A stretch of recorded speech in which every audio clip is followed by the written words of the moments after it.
All right, it looks like we have most folks in, so we may see people pop in as we go, but we'll go ahead and get started. I'm Selena Mills. I've been working on the Career Pathways project, kind of overseeing what our grant groups are doing, which some of you I know are part of.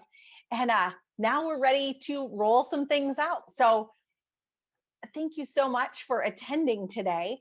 And we want to show you what the grant group has been working on and what that means for you as business teachers. So as we get going today, we have some really key objectives that we're looking at. I mean, if you've heard about this project, you know that it's pretty big. And if you've worked on it, you understand really how big it is. And so we're going to give you some things in some smaller, like bite-sized chunks, so that we don't just unload at you all at one time and then, and leave you with way too much information. So today's goals are really to look at how have things changed for us in Michigan from Perkins 4 to Perkins 5, and what does that mean for you as a teacher? And then we're also going to look at some key vocabulary terms that have changed for us here. We're going to talk about those credentials that have been identified for your program area. And then we're also going to look a little bit at some of those new curriculum documents that are coming your way, and then talk about what more things are coming up this summer. So this is really the start of a much longer rollout process. What we're giving you today is what you really need to begin to start and think about the fall. But then as you move through this summer and as you move into the fall and next year, we've got more things to support you. So we want to get started here, but this conversation that we're going to have is going to continue. And I know that this is all new, so we want to be conscious of that, and that sometimes, of course, any change brings up questions. So as we work through today, our structure is really to look at, in this kind of first half hour, what has happened with Perkins and that transition from 4 to 5. And then from there, we'll talk about your specific information, those credentials and that program information. And then when we get to the last half hour or 20 minutes, it's really all about you and answering all of your questions. But I know things are going to pop up in the middle. So what we'd like to do, periodically, we've inserted one of these question slides that you can see on your screen. And so that's a good opportunity for me to pause, or for one of our other speakers to pause, and to ask if you have any questions about the things that we just covered. I know sometimes, though, you have a question burning in your mind and you don't have a chance to say it. So please use the chat and go ahead and feel free to type it in there. And we're going to be trying to keep track of that and keep an eye on it to pull questions from there as well. And then if there are questions beyond that you think of, we'll have more upcoming sessions, and we'll put some of these things in a Q&A for you so that you can get to them later. So you'll see these slides come up as we move through. So I want to dive right in first to a little bit of that history. How have things changed for us from Perkins 4 to Perkins 5? You'll remember in Perkins 4, we were really looking at all of our CTE standards, and they were aligned to end of program assessments. And the big change for us now, although our standards are still there, but we've grouped them into larger overarching competencies. We're going to talk about what those are and what they look like. And those competencies then have been aligned to credentials that students can take with them and that give them a real competitive advantage in the workforce. We also used to have segments. So we had our standards and they were aligned to segments. Now those segments have become a Perkins course, which we are calling in Michigan a PCC. So we'll show you what those look like and a little bit about how reporting is going to change for you. And then finally, the other big piece that we're not going to get to yet today, but we're going to be talking about in the future, is how those articulation agreements across the state are now working to be like more rigorous, better developed credit agreements that are highly transferable, and hopefully eventually more regional or state agreements, so that we can support students and give them even more opportunity. So those are kind of the big three things coming from that transition from Perkins 4 to Perkins 5, and we're going to hit on those two top ones today. So we're a little bit into Perkins 5. We took some time first to have a transition year, and then we were well into our project and we were really getting ready to go right about the time that we all went remote for the pandemic. And so that slowed our progress and slowed our release of all of this information a little bit. So you'll see we're actually sitting on the cusp of implementation in year 2, and we're just beginning to implement. So what we're going to give you today is what you need to begin that process or begin thinking about that process. And then from there, we'll teach you what those next steps will be. So when we made this transition from Perkins 4 to Perkins 5, we had some choices to make as a state. We got together a big accountability subcommittee to look at what choices the legislators gave us in Perkins 5. And remember, we used to have those end of course assessments for some programs. We really hadn't gotten to all of our programs yet. And so in order to transition, they gave us a list of things that qualified. And from that list of things that qualified, we chose post-secondary recognized credentials.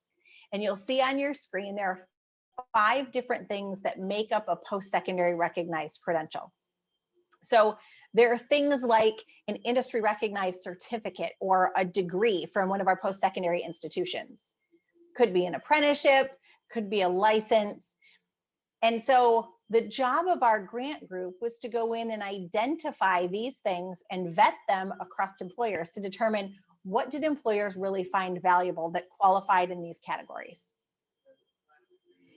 And the reason that we picked this was because while the other options were good, this really aligned with what our goals were as a state. So this aligned with our 60 by 30 that the governor had as a goal for all of the citizens in Michigan. And it really aligned, you can see here, to some of those top 10 goals that we had and some of the other metrics that we're using to determine our attainment of those goals. And I know anytime you make change, it kind of feels like you're on an island all by yourself. But we weren't. We were not alone. So if you look at this map, 43% or 22 states also picked post-secondary recognized credentials. So they were working on these things at the same time that we are, working to determine what those credentials were and then to make them part of their process. So what was previously 2S1 for you is now 5S1. So 2S1 used to be assessments, now we're 5S1 and we're post-secondary recognized credentials. Of those post-secondary recognized credentials, I mentioned that one is an industry recognized credential, and the terms are so close to the same, I want to make sure that you know the difference. So an industry recognized credential outlines a specific set of competencies or skills that someone has. It's usually given by a third party and it's recognized across the state, sometimes across the nation, or in between states. So sometimes it can travel with the student, or at the very least, it has some reciprocity from one state to the other. And these industry recognized credentials can be shown to an employer and they recognize what that means. So it really validates what someone knows. In addition to those industry recognized credentials or other post-secondary recognized credentials, our groups also identified what are called supplemental credentials. And those are things that are valid and recognized across different occupations. So they pertain to more than one industry. And typically they're things like first aid and CPR, maybe OSHA safety training, and sometimes some of those employability skill credentials. Now, these supplemental credentials don't count for our core performance indicator, but they're really valued by employers and they're things that students can also use to market themselves. So as part of this process, we had 7 different zip codes that are sitting in the same shoes that you are right now. You can see on our list, there were 5 that started the project as part of the grant. And then there were 2 that weren't grant recipients, but those 2 program areas were doing some curriculum work. And so it made sense to kind of do that in parallel or in tandem with the other groups. So far this week, we have rolled out the electric zip code. And you are the next to go. So you're the brave souls that come second. And then following this week and next week, there'll be some additional programs that go through this process. And this is really what the process looked like. When we first convened those grant work groups, and I want to recognize who your leaders were for that. So I know we have on the call Mickey Spagnoli. And Mickey, can I pick on you for just a minute to introduce the rest of your folks and have them say something so they pop up on the screen for everyone? Of course, thank you. As Selena said, I'm Mickey Spagnoli, and I'm the Director of CTE and Post-Secondary Options at Lewis Cass Intermediate School District, soon to be Heritage Southwest, ISD. And with us today, I have Deb Miller and Blake Terrell, and I believe there's some other grant participants that worked with us today, and Ginny Kowalski may possibly be on as well. So if I'll start with Deb Miller, if you'd like to introduce yourself. Sure. So I am retired assistant superintendent with KRESA, and I've been consulting on this grant. Most specifically, I worked in partnership with Blake with EMA instructors on this portion of the grant, and I just want to great kudos to the 9 educators that worked with us. They were wonderful. Thanks, Deb. Hi, Go ahead, Blake. Hi, everyone. I'm Blake Terrell. I am the Director of Work-Based Learning at Ivy Tech Community College in South Bend, Elkhart. As Deb mentioned, I work with Deb primarily on the business side of our grants because we had 2 operating at the same time, both automotive and business. So I had the absolute pleasure of working with some incredible business teachers and using Deb's expertise and knowledge to make up for the gaps in my own knowledge. So it was a wonderful experience, and thanks to everybody for being here. Just to follow up on that, we could not have done it without, as Deb said, and Blake, with the business instructors and post-secondary partners that sat at the table with us. When we started this project, of course, we all thought we were going to be in person, and everything turned to Zoom. And to sit for 2 days on your weekend through about 12 to 14 hours of Zoom calls, working on curriculum and standards and segments and talking to employers, that is not easy work at all. So as they said, kudos to everybody that sat on our project with us, and we look forward to hearing what you guys have to say about this and getting this ball rolling. Thank you. And I know we have teachers that are on this call as well who were part of that. So when we get to that question and answer portion too, if you'd like to identify yourself and if you can help answer questions, we would really welcome that. As Mickey was saying, this really was a big project. Our grant groups had to collect employer feedback from across the entire state so that they weren't just looking at something in a regional way, but they were developing something that would work for all of you. And then we also asked them to pull as many teachers from as many areas as they could, which again, we know is hard because you're all working and you're all doing much more this year than probably you've ever been asked to do before. So we do appreciate that work group and the feedback that they got. And what you're seeing on your screen is the process that they went through. So their job was really to take the curriculum standards that we have, which aren't going to change. So everything that we've done builds on that. And then from those standards, they were also going to go to employers and ask employers, what do you really value or require to hire? What helps give our CTE students that competitive advantage over others? And they took those 2 things and from there developed competencies that you can work from. Then they took that and put those into courses. And so let me flip the screen for you here.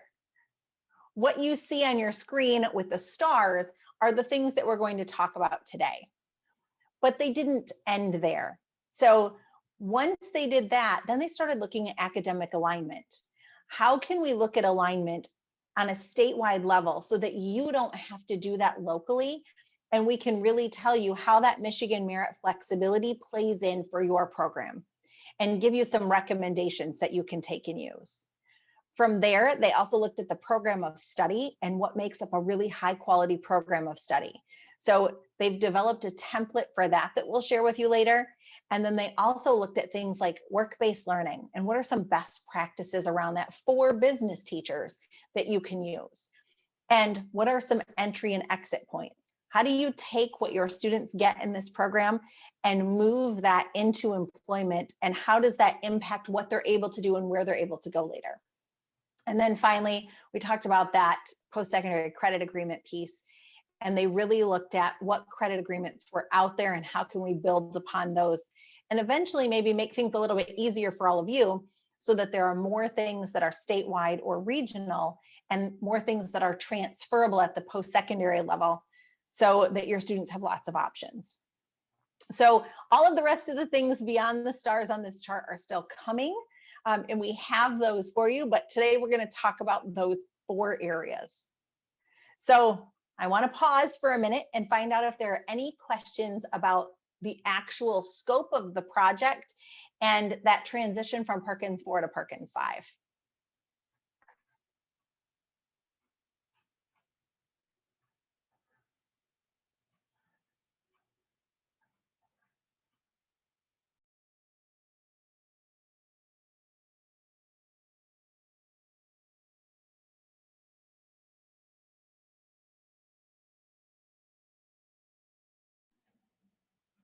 All right. I don't see any so far in the chat, but again, if something comes up and you think of something, throw it in there or feel free to ask.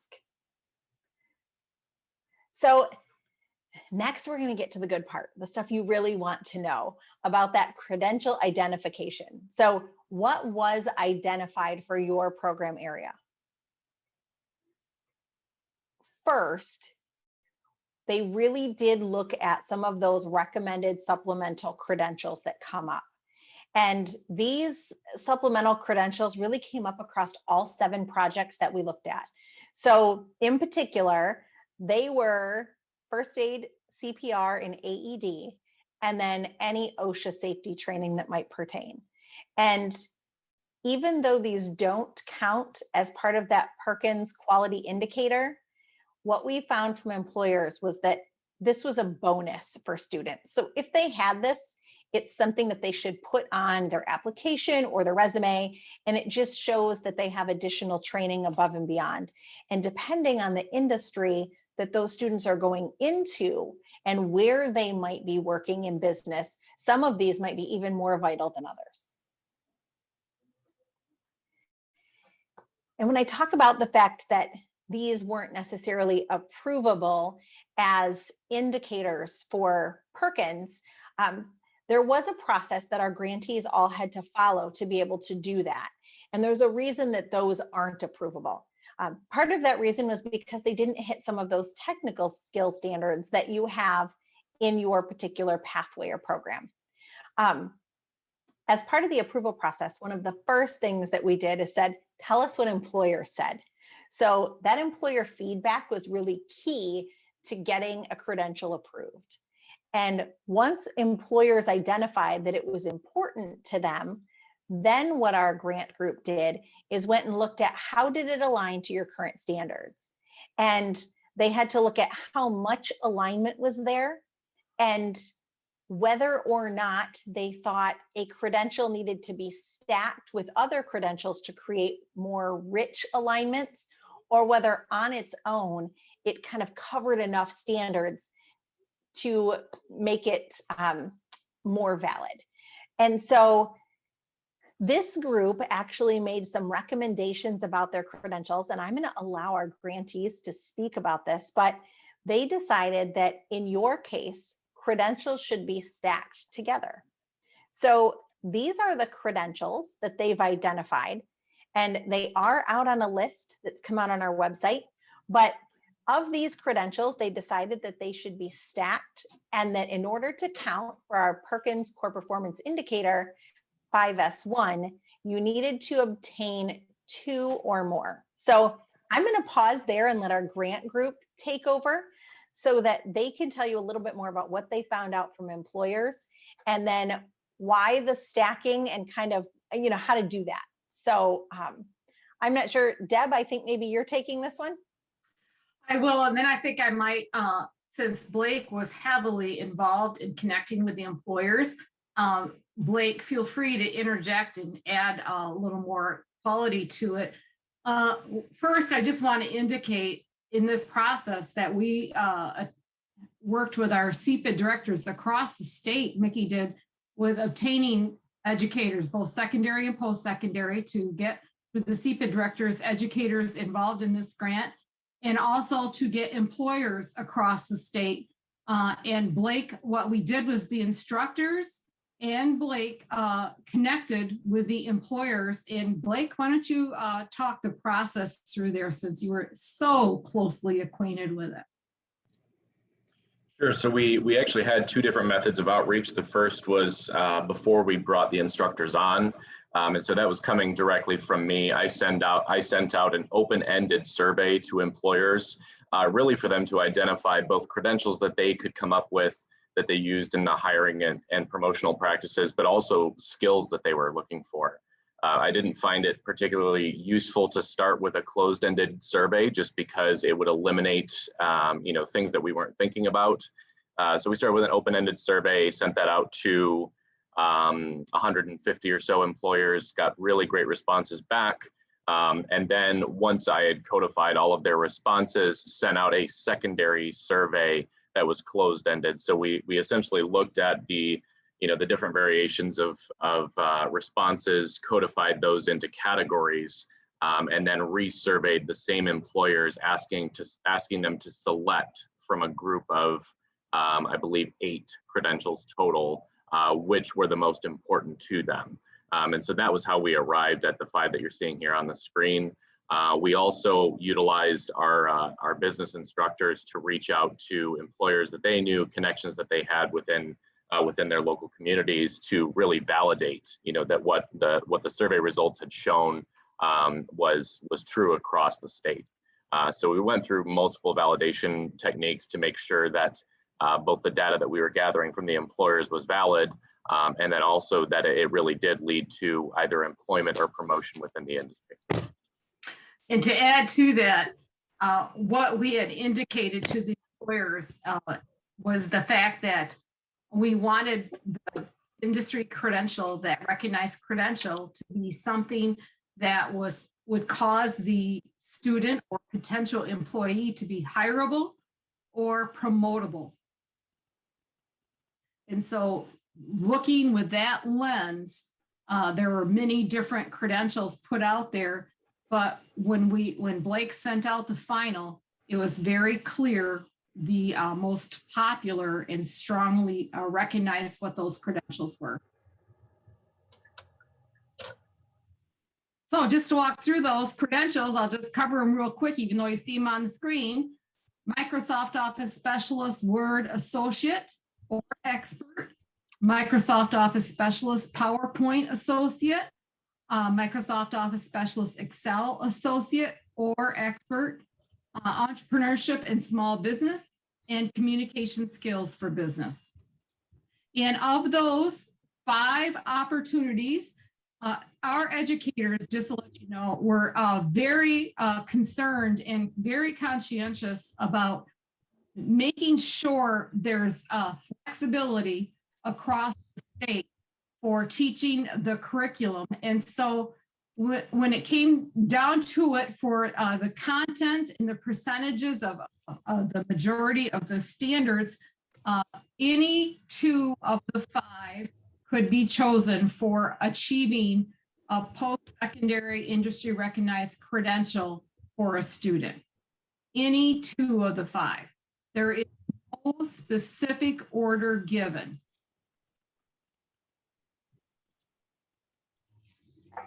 Thank you, Deb.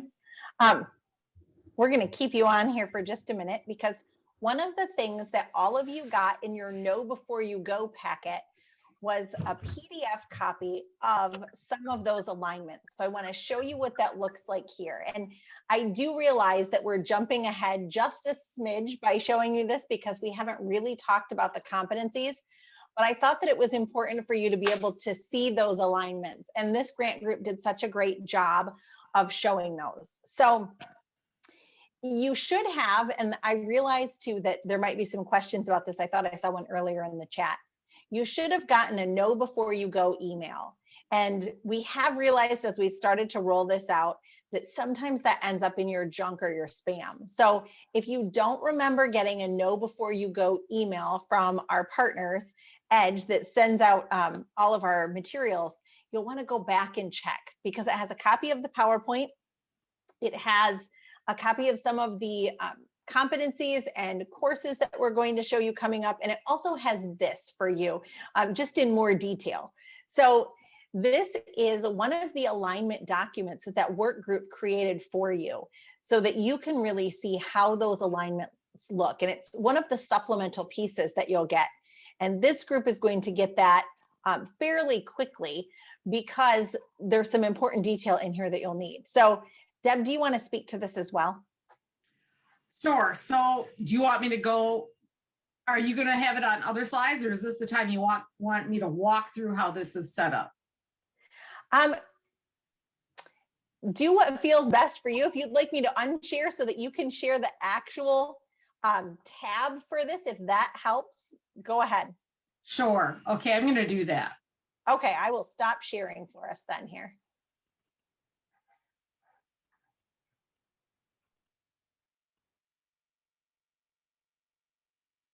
All right, I believe it is this one. All right, are you looking at, in a minute, communications tab? Yep, you're all set, Deb.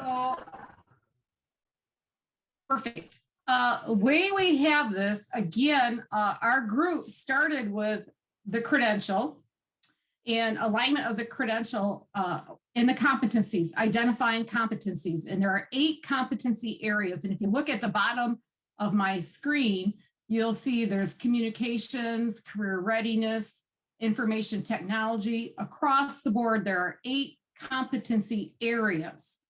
And then we aligned our credentials to those competency areas.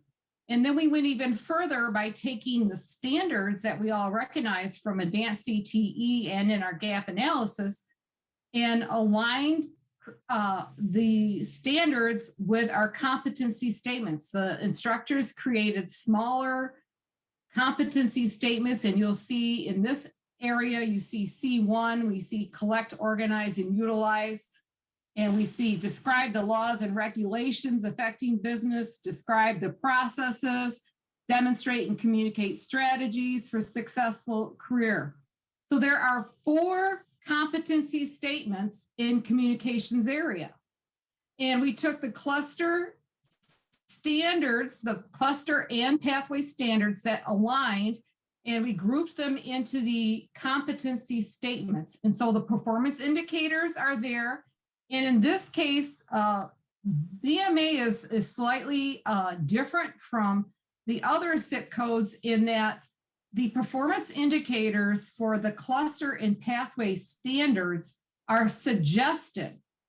So we gave you all of them to give you opportunity to look at ways you can have that competency addressed with that standard by looking at these suggested performance indicators.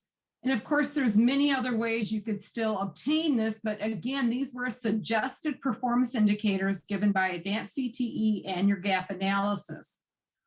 So when you look at how this is set up, what our group educators also did with post-secondary educators in the room, as well as our business educators in the room, looked at the current gap analysis standards and determined what was pre-CTE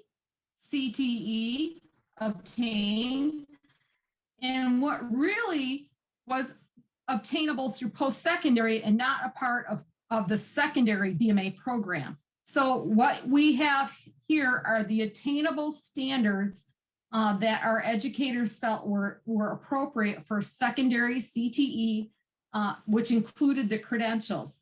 And yes, Tom Knight was involved in this. We brought him in a few times along the way just to get sure we had good connection with him, clarification on what we were doing, and approval through OCTE that this is the right way to go with both the standards and the credentials. As I walk down through this, and is it okay if I mention this right now, talking about the credential in here, Selena? That would be perfect. Okay. You're going to see in some of the competency areas is one, communications is one, and entrepreneurship, you're going to see color-coded sections, because in this competency area is where you would typically, if you want to offer the communication skills and business credential, this is where those standards for that credential align with all of the competencies of C1, C2, and C4. But more importantly, I want to make sure we point out that we put in here the standards and performance indicators necessary to be taught. So these would be required performance indicators in order for a student to successfully obtain that credential, which is slightly different from your cluster and pathway standards and performance indicators. Those were suggested. These really are not suggested. If your goal is to have your students to be able to obtain that credential, you need to see all the required performance indicators. And so that is how you see your standards and your competencies set up in this document. I don't know if you want to pause for questions or what, Selena. I can send it over to you. Sounds good, Deb. Let's go ahead and pause here for just a minute because I do know that we have some questions in the chat. So in particular, I've been kind of scrolling through those. It sounds like first, we have a lot of folks that didn't get the email or aren't able to locate that. And so I apologize. I know we're doing this at the last minute and it's, you know, end of the year and we're kind of, we sent that out very late. So what we'll do is we'll take all of those materials and we'll put in the follow-up email for you so that you've got them. And then our friends from Edge have also put some of them in the chat so that you can capture them from there too. So we'll make sure that you can get your hands on those. Also, there is some conversation in here, and Deb, you and the rest of the team will be able to answer this about Certiport. Is it the only vendor? Can you clarify that for us? It is not the only vendor. That's the one that the educators recommend the most. Dorothy, Lori, Angie, help me out. What was the name of the other one? We have it written down. I can't think of it right off my hand.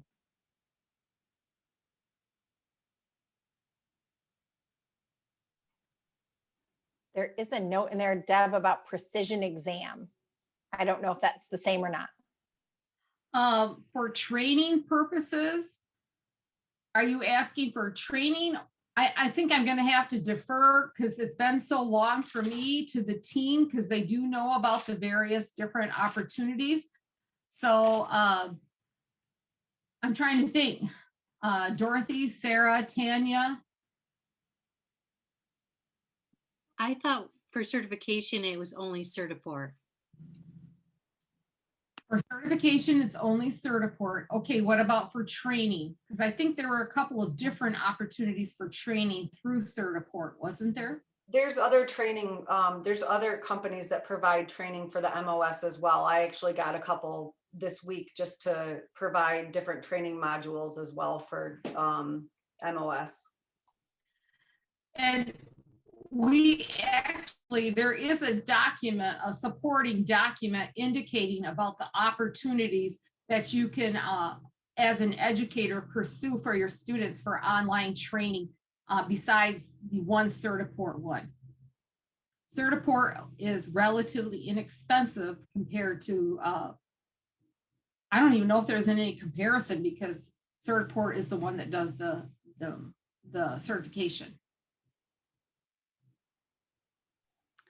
Also, one of the things that will help all of you out too that's coming and coming fairly soon are some tip sheets for each of these credentials.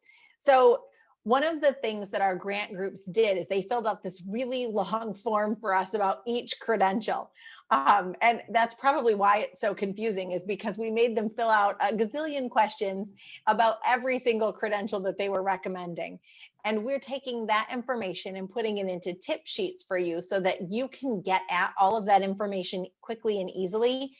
And especially if you're not already offering one of these credentials or you want to pick up something new, you'll be able to go to a really short tip sheet and find where you need to go. One other thing. Oh, sorry. Go ahead, Deb. I'm going to quick add this because Dorothy put in the chat, Certiport, yes, is the only testing. And the other choices right now that we know of for sure are Gmetrics, Test Out, and LearnKey, which is through Pearson, as all various options for training. Perfect. And we can make sure that you all get that information so that you have that at your fingertips. I was also going to mention that as we look at these credentials, this might not be an exhaustive list. And we do realize that. So our grant groups obviously kind of had to put some boundaries on their work, considering the time that they had and all of the things that we asked them to do.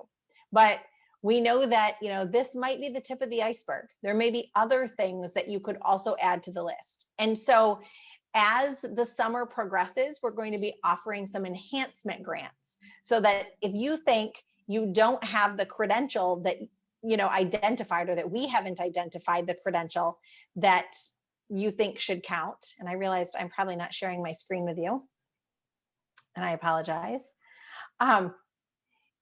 If you think that that's the case, then you can apply for an enhancement grant.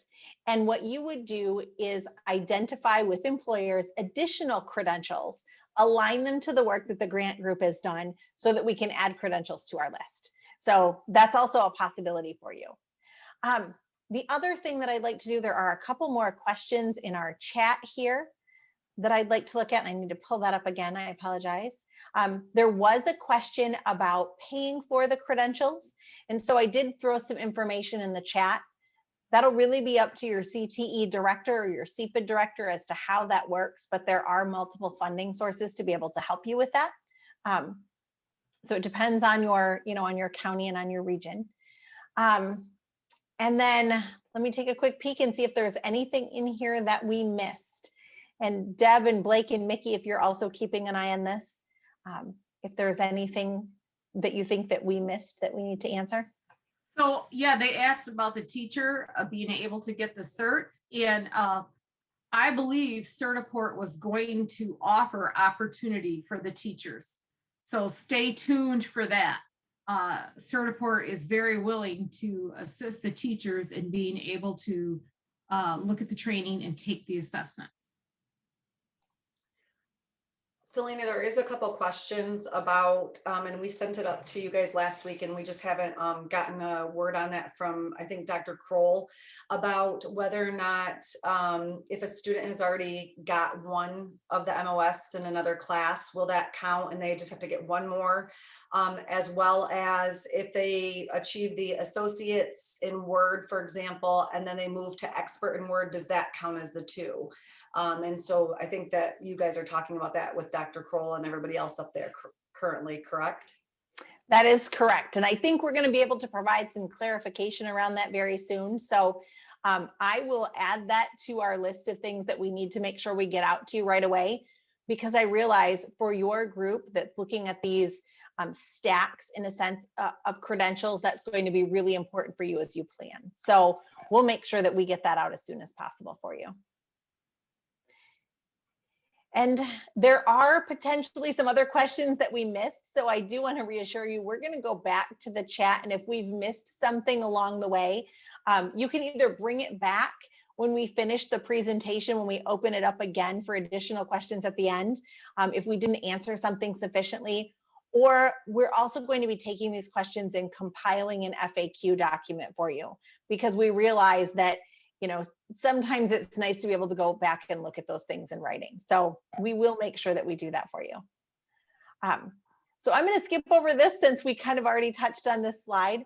And what I really want to do now is look at the transition from standards to competencies, because you got to see a hint of that in the documents, but I'd like to be able to tell you how to understand that transition and what that means as far as your instruction and the terminology that we use. So in general, what we had to do to start was to determine what is a competency. And we had to make sure that we were using the same language. So in the academic world, if we say someone's competent, it usually means that they're proficient. In the work world, if we say someone is competent, that usually means that they have demonstrated the skill to be able to do the job. And that's how a competency is defined. And we'll have a glossary for you as well with some of the, the technical vocabulary if you need to share that with advisory committees and other folks. But the formal definition for competencies is that they're explicit and they're measurable learning outcomes. And those learning outcomes include not just the foundational knowledge that a student needs to know, but the demonstration of that knowledge, either in multiple areas, across multiple content areas, or multiple times, so that you know that they really understand it. And when we talk about a competency-based system, which is normally what we hear, or we hear the term competency-based education, that has some implications a little bit deeper beyond what we're actually doing with this project at this point. But we looked at competence in terms of how do we know that a student knows how to do something? And how do we know that they're going to be able to transfer those skills when they move out into the workforce? So a good way to think about this and to think about that system or those practices is to think about the practice of building a house. In our traditional system, what we would do is say, you've got this long to learn the material, and then I'm moving on. And after this long, a student would take an assessment and they would get a grade, and we'd continue to move on. And that's really the equivalent of this analogy of building a house. If you were building a house, you'd never bring the mason in who's laying your foundation and say, guess what, buddy? You've got 3 weeks to do this, and whatever you get done, you get done. And then I'm building the first floor. My builder's coming in and putting that on. And whatever happens on the first floor, we're done in this period of time, and then we're doing the second floor. But we tend to do that sometimes in our system because we are constrained by time. What happens over time with that house is that the foundation cracks and the house settles unevenly and things kind of fall apart. And that can happen in a sense with our traditional system. When we use grades to tell a story about whether a student is competent or proficient, it doesn't always tell our partners the message that we would like to send them. It doesn't give them clarity. What they see is a house that may eventually crack on its foundation. So if you look at this screen that we're showing you here, all of these students in the end have a C. And if I were an employer or a post-secondary institution, I might assume that they all know and can do the same things, but that's not really the case. So if we look at, say, Christian, it looks like he only knows the material to a C level. However, he got a lot of A's and then he failed to turn some things in. And I don't know whether he knows those things or not. Compare that to, say, Oscar. D's and F's on tests. Those are our summative assessments, but he's what employers would love to see. A hard worker, a great person, turns things in on time, does lots of extra work. But do I really know if he knows what he needs to, like those technical skills? I can't tell. He might not. And so when we tell a picture with grades, it doesn't always communicate what we need to communicate to our employers. And we do know that grades are not changing, that they're still necessary for you, and it's still necessary to grade on some of these things.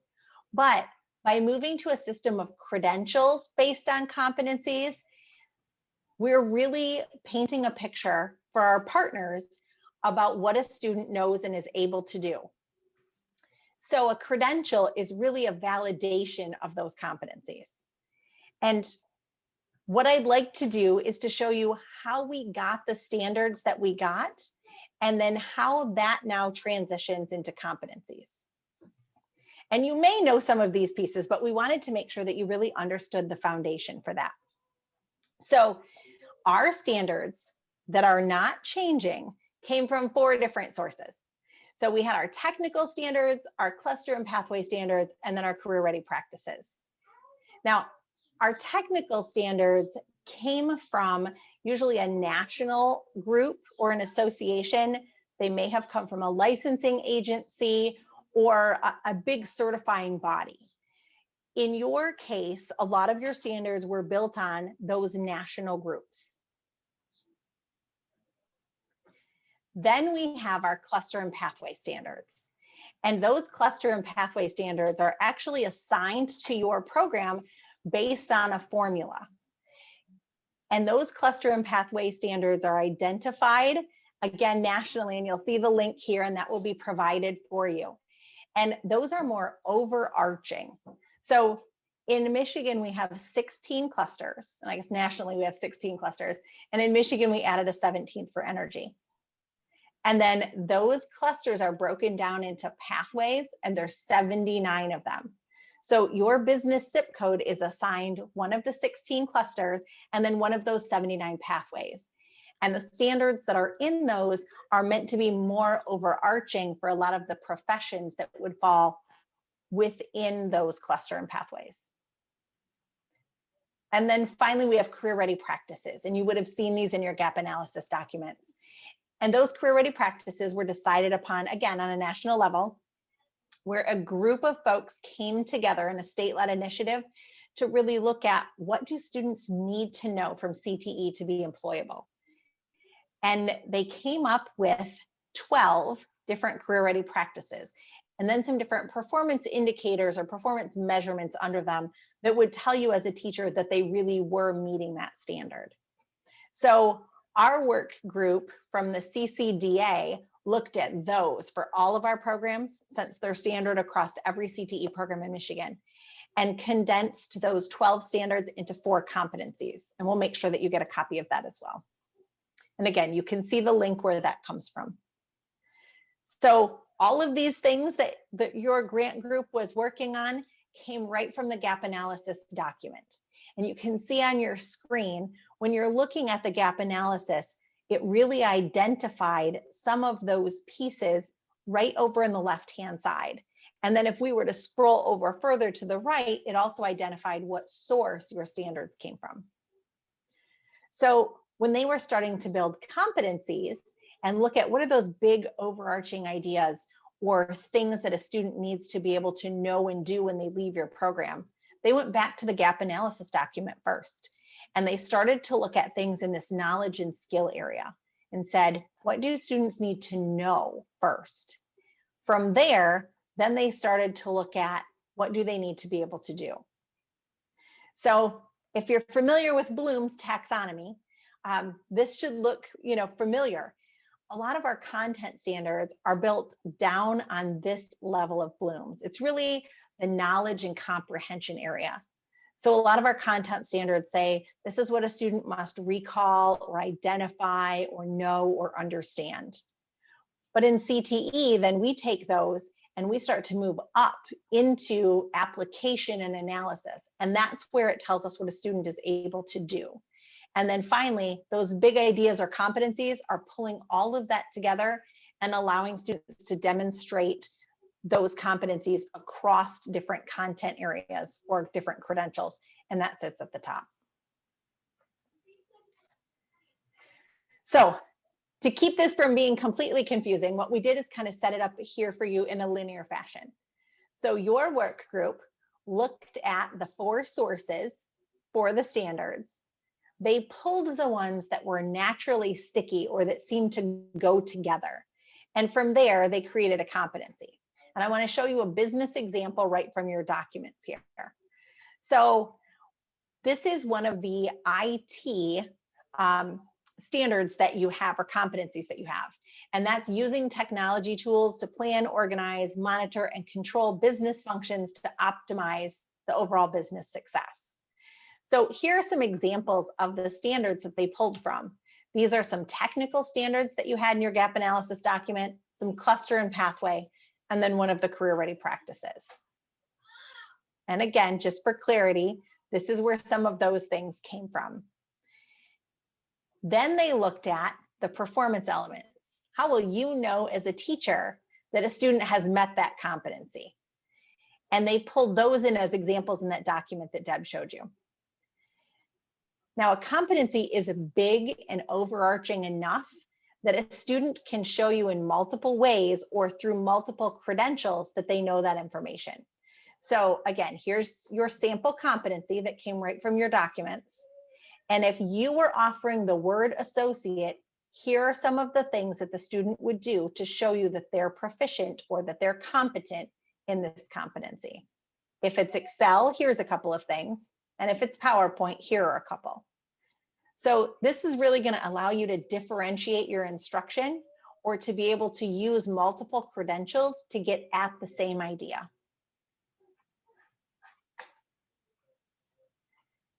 So this is what it looks like. Again, pulling from your standards that did not change, putting like things together, creating that competency or big idea. And then from that, there are multiple ways that students can show you that they understand and are able to perform.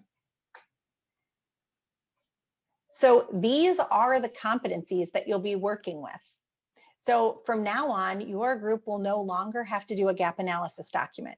You won't have to go through that big Excel sheet with all of those standards. And you won't have to rank those in terms of to what level you teach them. So if you're a well-seasoned teacher and you're really familiar with the content, you'll be able to just use this document to create your lesson plans and do your planning. If you're a teacher that wants a little bit more detail, or you're working on updating curriculum resources, or you're doing some special alignments, maybe working with your post-secondary partners, then those tabs that Deb showed you in the Excel file will be there for you so that you can look at each of these competencies and dig in and really see what standards aligned, what performance indicators you might be able to use, and then how that aligns to the credential. So we've provided it for you both ways. And I see in the chat, I apologize, I've not been looking, but I do see, will this be given to you? And absolutely. What you're going to get instead of that Excel document is you're going to get a large Excel document with multiple tabs at the bottom so that you have all of those resources at your fingertips. And I'll take just a moment here to peek at the chat, and Deb and Mickey and Blake, if you'd like to look at it with me as well so that we can answer some questions. And then we'll go back to that Excel document and really dig in and show you what it looks like so that you can be comfortable.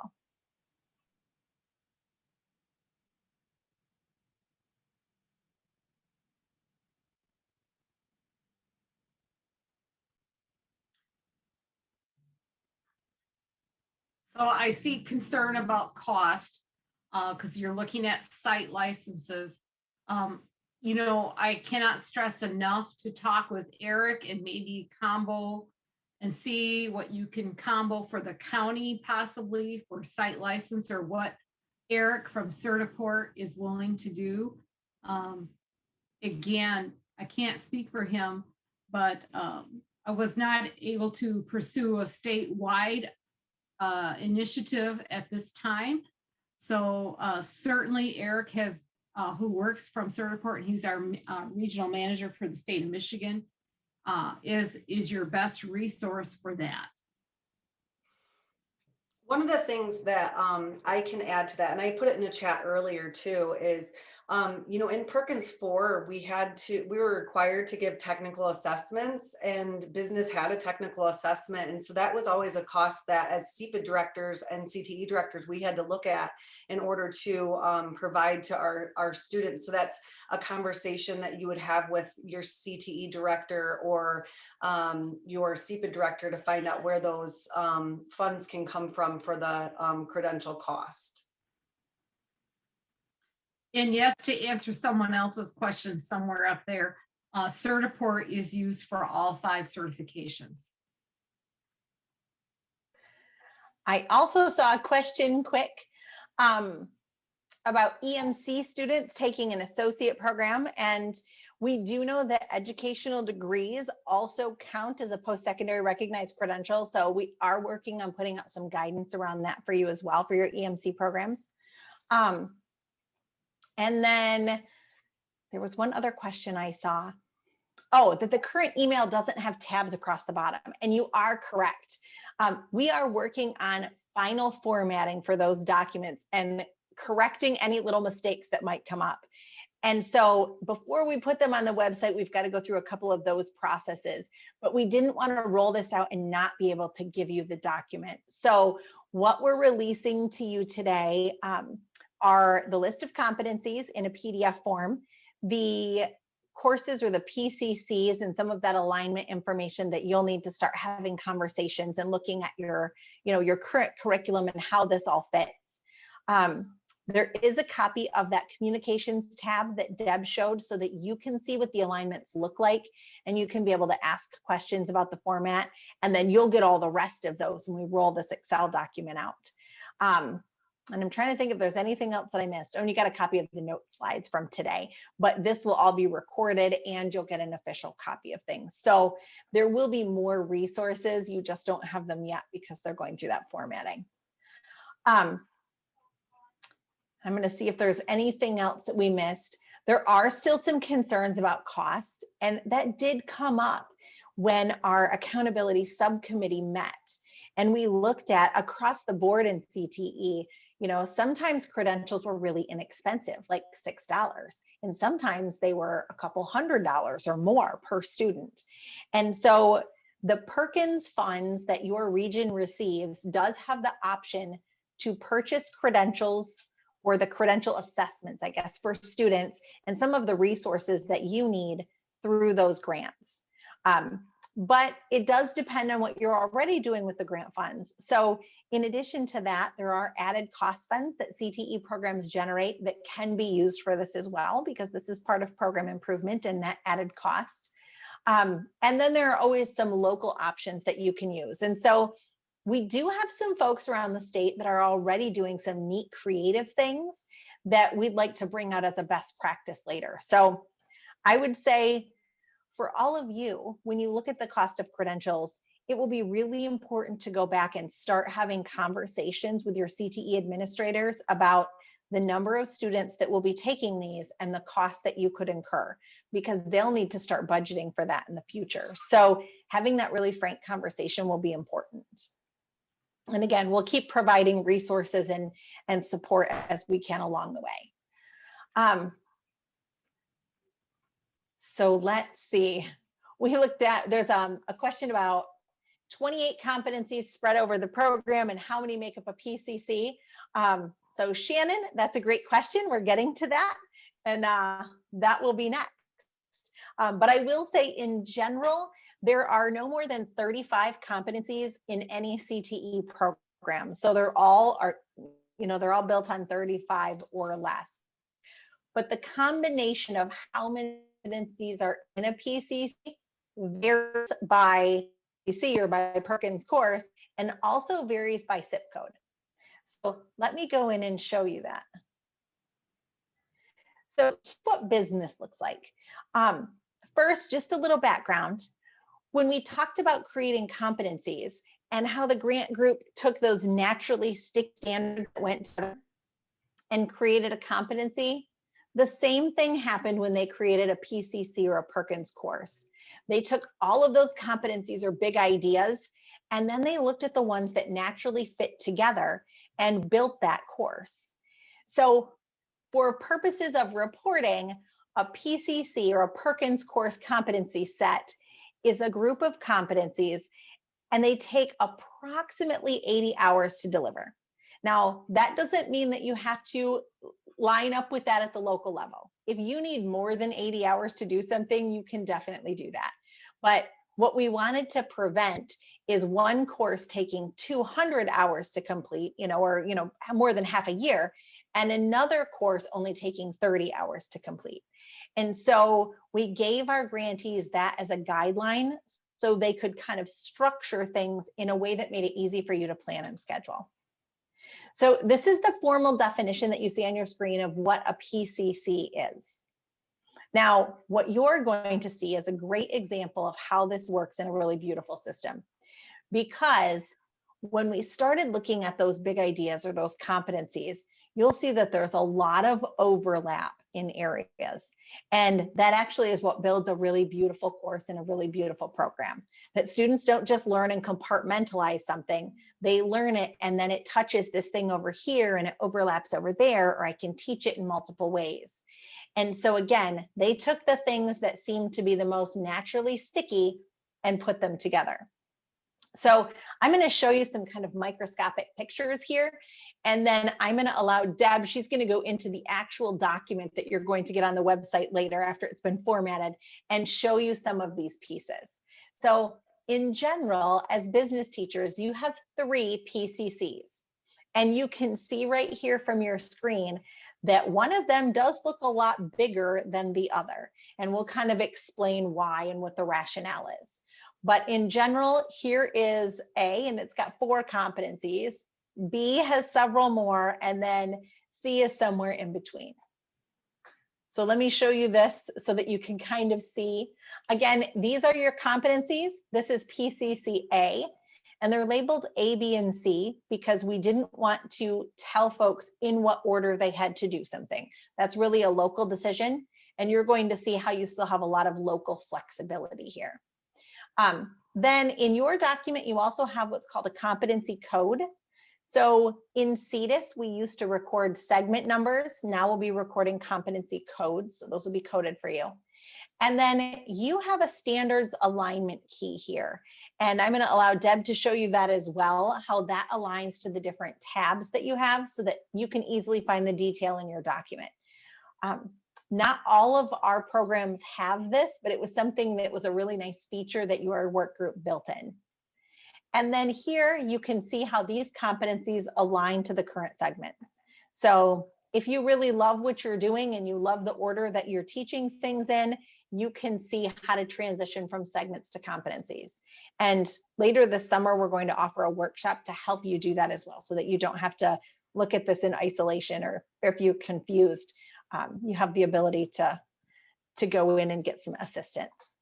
So that's course A. Here is B, again, a little bit longer as far as number of competencies. And then C. And before we dig into this with Deb really quickly, I want to talk just a little bit about the setup of that, just so that you understand when she explains the flexibility that you have. So when you look at a PCC and how you deliver that on a local level, you have a couple different options. You could look at it as it was written, and you could say, gosh, you know what? If these were my PCCs down here, A, B, and C, I think that locally, I want to deliver all of A together. That's what the grant work group found. I think that's going to work good for me. So my local course is going to be all of PCCA. And then I actually think that maybe I want to do course C or PCCC. That gets tongue twisting, before B. And so I'm going to do that next. And then I'm going to offer this one over here.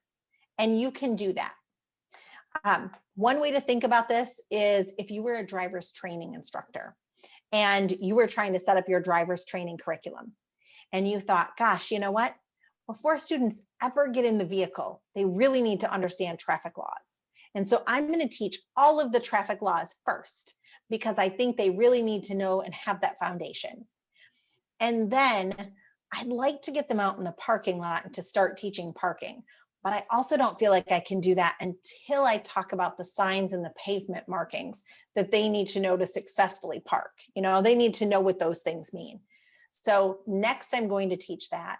And then I'm going to teach all the rest of the parts of parking so that we can put those things together. And that is perfectly okay. But another option might be to look at it in more of an integrated model. And you have this ability as well. So in this model, you might take competencies from each of those PCCs and put them together in a way that makes sense for you locally and fits your program.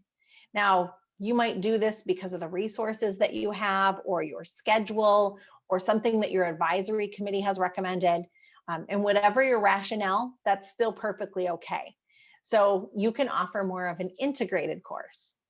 In our academic content areas, this might be the equivalent of, say, instead of teaching biology and then chemistry and then physics, having integrated science A, integrated science B, and integrated science C. If we were to look at our driver's training instructor, this would be like thinking about, oh gosh, I really have to get those students out and parking quickly. I only have 1 or 2 vehicles. I've got a lot of kids to get through this program, and they all need to have a turn. And I think that maybe you understand better, you know, those signs and the pavement markings and the traffic laws if you've actually sat in the vehicle and done it. So in this case, what I might do is teach the traffic laws that pertain to parking and moving a vehicle. And then I might teach just the signs and the pavement markings that they'll need to know to be able to parallel and angle park. And then I teach them those parking skills. And that would be my local course A. And then in local course B, I'd go back and say, you know what, now we really need to talk about actually moving the car more than just in the parking lot. And what do they need to do to get out on the road and maybe drive on the back streets in town? And so I'm going to teach those traffic laws and those signs and pavement markings, and then those skills. And that's how I'm going to build my integrated course. That also is okay. There is no one right or wrong way to do this. It's completely up to you, and it's a local decision that you and your administrator get to make. However, when we move into recording these things in CEDIS, you're going to be recording by competency instead of by segment. So you will complete a PCC once your students have been, or your local course has recorded each of those competencies as part of the course. So if you're offering something that looks like an integrated model and you're doing, say, 1 course per semester, it might take you 2 or 3 semesters to be able to check off all of those PCCs if they're all in that integrated format. But we know that in CTE, a student has to complete an entire program. So eventually they'll get there. It just depends on how you set that up. Also on here, before I turn this over to Deb to really show you the nitty-gritty of that model, we're going to be starting to report competencies instead of segments this fall. However, we know that it takes a little bit of time to really put these things in place. And because of this pandemic and the amount of delay that we had to be able to work on these projects, we know that you're really short on time if you are not currently implementing a credential. So we're going to talk about those things and those implementation pieces in a minute. But just know if you're already implementing or you're ready, you can record those credentials in the fall. Otherwise, you don't have to record them until 22-23. So with that, before we get to questions, I'm going to turn this over to Deb. And Deb, I will stop sharing so that you can share that screen and kind of walk folks through what that looks like and show them what that Excel file is. Okay, just so you know too, Selena, while I'm working on sharing this screen, there is a question of confusion on concentrator, completer, what that looks like in these new models. So I'll hang that out there for you after I share. Perfect. While you're bringing that up, I can tell you a little bit about that, and then I'll go back to the chat to look. But all of our Perkins reporting is now built on a concentrator. So a concentrator has been legislatively defined for us from the federal government. And a concentrator is a student who has completed 2 Perkins courses, or in our case, 2 PCCs. So the students that you'll be following up on, looking at as far as credential attainment, they are concentrators. So the word completer has become a Michigan definition. And we just put those definitions out in a memo for you. And I'll try to identify where that's at while Deb is sharing this, so I can throw that into our chat and you can see it. Okay, so what you're looking at is the PCC overview. And as Selena indicated, course A has very few. It's usually the participant. And what are the student participants? What our secondary and post-secondary educators felt was what would most naturally be done first with students. And so this is how, when they looked at their competencies, they put this in here. But just I need to reassure you that you can put your competencies anywhere in a first trimester, a first semester, a second semester. And they not only made it flexible for the competencies, the educators in our program also had standards that could be in an IT competency area, or it could be taught in a career readiness area, or it could be taught in an entrepreneurship area. So there's so many different ways you can, if you need to look at a standard and performance indicator that's done in the career readiness area, it might also be something that could be checked off then in, say, a communications or a leadership area as well. I mean, there's just so much flexibility that our educators put in there so that any teacher and all teacher could use this well for their program. So that course A, the 4 competencies are identified here. And what we did was we put the credentials in there where it most likely fully naturally occurred, knowing that some of our educators might want to teach a table in Word or a table in Excel when they're teaching how to do a business plan in projecting payroll or setting up the net profit or cost. So everyone realized that teachers teach differently. And so know that it is a very floating target. You have a full flexibility in how and when you teach items, but we did have to quantify things for hours. So looking at those 4 standards that we said, well, this would be good for a participant for getting started for course A, if they just completed the competencies and they weren't necessarily trying to get a credential yet, the competencies would take about 30 hours. And then when you get down to course B, they looked at all of those competencies, and if they just achieved all those competencies, weren't necessarily teaching to the credential, but wanted to teach all those competencies, it would take about 55 hours.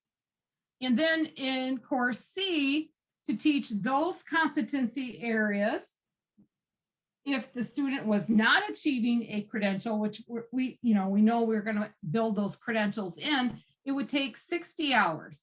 What we don't have down here that we will put down here is the approximate time as you teach the credentials. If you want to teach the Word one in these areas, it might be in course A and B, or you might want to teach communications in course A. However you want to do something like that, your credentials can take anywhere from a high achiever of 35 hours to someone who achieves at a much slower rate of maybe the full 100 potential hours.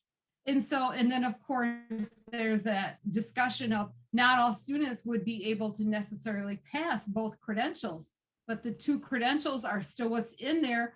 And we know that those credentials would be embedded wherever. So we're going to put the credential time below the courses.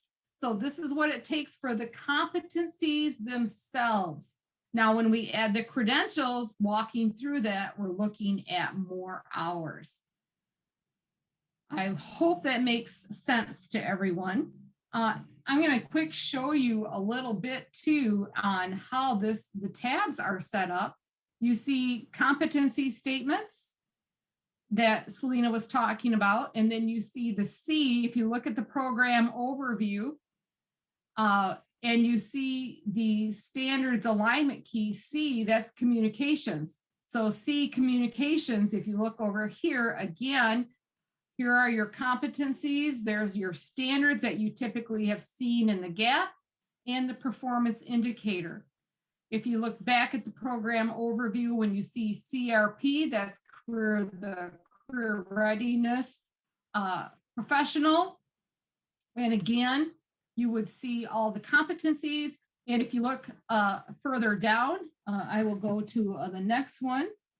IT looks quite large because IT is where it holds all the MOS credentials. So when you look at the competencies, there's your competencies, IT, I3, I4, and then all of a sudden down here you have, starting in row 84 is your Microsoft Word associate credential required criteria. And then we put in there, because this is necessary for all of you to see to make sure you're educating them.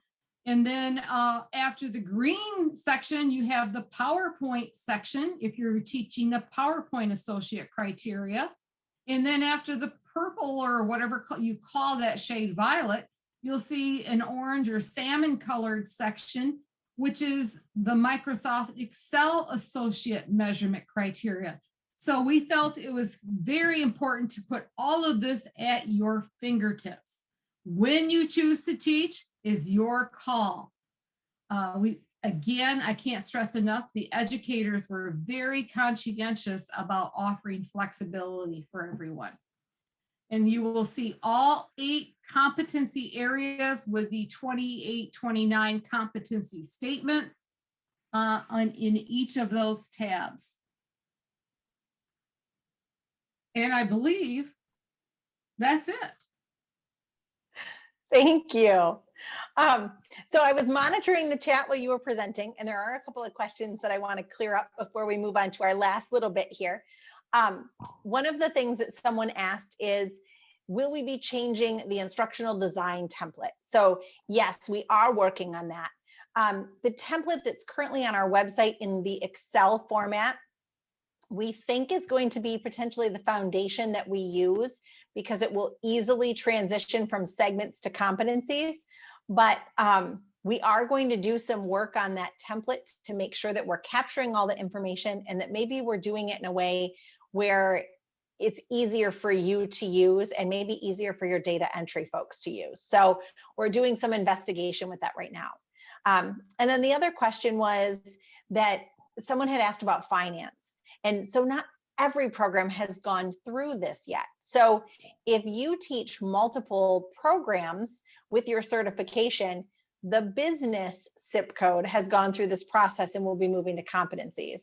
If you teach something like finance or marketing, those have not gone through this process. And so they'll still be using segments until they go through this Career Pathways grant process. So in our systems, we're trying to create something where it is very similar and it's aligned, so that if you're teaching a program with segments, you're reporting as segments. If you're teaching one with competencies, you're reporting as competencies. So, so we're working on that as well. And more of that instructional design information will come out this summer. So let me share with you really quickly my screen again. And Deb, I'm going to sneak that away from you. Sounds good. So we do know that there are lots of questions about implementation. And I also want to be cognizant of our time today, because I know we're getting really close to the end and you've had great questions. And I don't want to leave you with lots of lingering questions before we go. So this is something that we shared with CTE directors when we started to look at implementation. We know that everyone's going to be in a different phase of implementation depending on what you've been doing in your program so far. So if you looked at that credential list and you said, gosh, I'm already doing some of those, then for you, likely all you have to do is look at your instructional design model and determine if you want to make any changes or not. And if you don't, you just have to identify how to move from reporting segments to reporting competencies. If you're qualified or able to teach one of those credentials but aren't, then you fall into some of these categories here. And your plan might be a little bit lengthier to implement. So we gave you some ideas for actions and next steps, and this will be in those slide handouts that you have. And if you don't have them, they're coming again for you, so that you can see how to start planning between the start of next school year and 22-23, when you'll be reporting those credentials. So there's some different steps and things for you to look at. Again, if on the bottom you're not offering the credential and you think this isn't the credential, there should be others, then your option is to look at one of those enhancement grants that will be coming out later this summer, and to look at what credentials should be added. So beyond just looking at this chart, we also really wanted to be able to provide some help for you, if at all possible. So after today's session, you're going to receive an email, a thank you email, and it will have 2 surveys in it. One survey is just to rate this professional development session and give us some feedback. How can we do this better for the groups that come behind you, and as we continue to do this for the next 40 some zip codes that we have? But then the second survey is a credential readiness survey, and it's a Google form. And so when you hop into this, it's going to ask you specifically, where are you at in that phased in readiness process? And what do you need to be more ready or to be able to implement? And then we're going to use this data in 2 different ways. We're going to look at it statewide from everyone that took this survey and say, gosh, look, there is a bunch of professional development that people need, or there are a bunch of resources that we really need to provide because 2/3 of our folks out there need this. And so as a state, we want to know, what can we do on our end to support and help you? So that's how we'll look at it, from the first perspective. Then what we're going to do is we're going to send this information out to your CTE director or your regional folks. And that way they can look at, are there specific things that they can do to help you at a more regional or local level as a group of business teachers be ready to go? So we want to provide you as much support as possible. So please take that survey too. So you're going to get 2 of them. Then we also have set up some additional help sessions, because we know an hour and a half at the end of a long day for you is just not enough time, especially when you just got these documents and you're really starting to dig in and wrap your mind around this. So first, we're offering some Q&A sessions with the consultants. So Tom's going to be your person in this. He's going to hop into these. You can sign up for one or all of these sessions if you'd like. And Tom will be there in a breakout room, and you can ask a gazillion questions and he'll help answer those. You don't have to go to all of them though. So if you have no questions, you don't have to attend if you don't want to. And if you do have questions, we set up 3 because we know this is kind of end of the year, beginning of summer vacation. We tried to catch morning and afternoon in different times so that we could be available to all of you. And then we'll take the questions from today, plus the questions from these sessions, and we'll put them out there in an FAQ document. So if you happen to miss the question, but it was a really good one, and you end up having it too, you can see that and see the answer. And then finally, as we start to roll into the fall, we're going to look at that instructional design. So how do you move from segments to competencies? How do you record that? If you love what you're doing and you don't want to change, how do we help you make that recording and reporting transition? Or if you want to dabble in some other ideas, or you're thinking about making a shift, what are some potential ways that you could do that? So with both of these sessions, again, you can attend one, you can attend both, but we were trying to work around last minute summer vacations for you. And we will put some information out. So there's no formal agenda for any of those. It's just for you and to support you. And then from there, we'll be rolling out the rest of the support pieces that we have and supporting you as a program area individually at different workshops and things throughout the year. So And then, yes, go ahead. Sorry. There's been a few questions asking about concentrator, completer with those PCC courses. Yes. Is that something you can quick address? I can. So again, the federal legislation told us that a concentrator is now defined as a student who has completed 2 Perkins courses. And our definition in Michigan of a Perkins course is a PCC. So you're going to report by local course in CEDIS which competencies make up each local course that you have. And when you add those together, when you come up with all of the competencies from one PCC, whether it's in one local course or in multiple local courses, once those come together, that's the completion of a Perkins course. So if I took PCCA and I divided it, kind of like that idea of traffic laws, across 2 different local courses, a student would have to complete both of those local courses to have completed one PCC. Now, they probably did other competencies as well, so they may have completed 2 PCCs, depending on how you set that up. Just like now, you could identify which segments were in each local course, you'll be identifying which competencies are in each local course. And then CEDIS will do the magic behind the scenes and determine for you how many PCCs a student has completed.